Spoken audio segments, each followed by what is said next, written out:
When they're witnessing your disciplining of your child, I think that's when we can really start feeling that pressure very acutely. Yeah. And add to that the pressure, like part of the motherload you were talking about earlier, festive seasons, Oh, whole family meal thing. You've been there slaving away in the kitchen, probably from the night before. mm. And then your child chooses that particular moment to just be a child. Honestly, I don't know what to say about that, but standing back, dear listeners, is very important. Standing back from a situation and just pausing because you actually allow yourself think. But to also give yourself grace when you don't stand back. We've all not stood back, right? We've all just gone off. Yeah. But it's the more, even just the thought of sometimes I need to stand back gives yourself the grace to know that that's the best thing to do, but you're not always going to do that, right? Yeah. We've all, gone off in the supermarket about something or whatever it is, or in the car. The cars, for me, is terrible. The car, the bickering at the back seat. Oh The my car's goodness. terrible for me. Because also I've got ADHD, so the sensory, the goings up all around me, and this going on in the back, I'm loath to go off probably.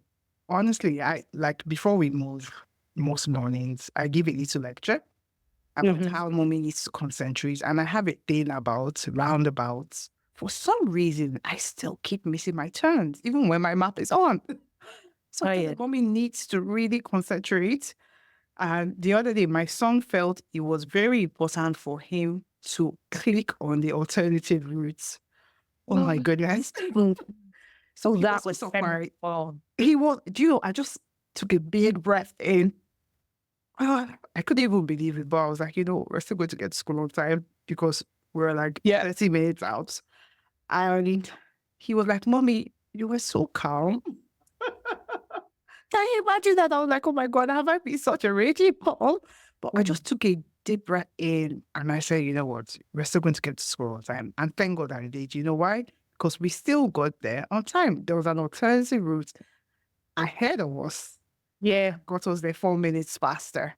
It's so stressful. It's so stressful. I'm similar. I have to tell my girls, look, this is a time mummy needs some quiet. Like if I can't do the noise and the now because my navigation skills aren't good anyway. So it's wow.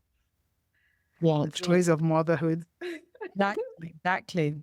Yes. So moving on to the next questions. For many mothers, mom rage is intertwined with feelings of deep loneliness. This is something a lot of women don't talk about.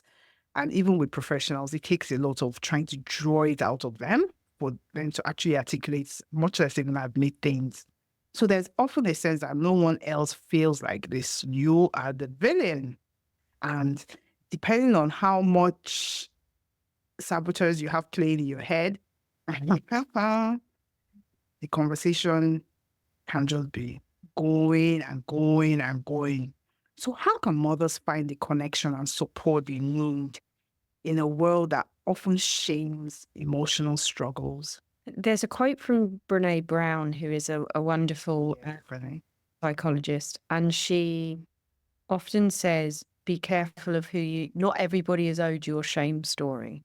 And I think this is really important because if you start opening a conversation with a friend, a sister, a cousin, a whoever, and you start saying, today I felt overwhelmed, and you start talking about what happened with the kids, and the minute you feel there's a little shame being sparked in you, that person doesn't need your shame story.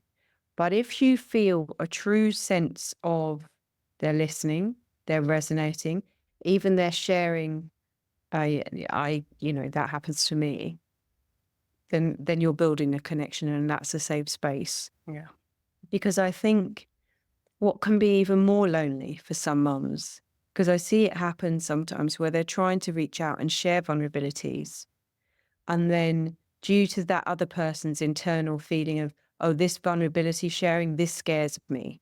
So I need to shut this whole thing down. So I need to either say, oh, I don't do that, or have you tried? Or fixing got told mode. subject, yeah, all of those things, then actually that mum that tried to share that vulnerability, she's even lonelier now.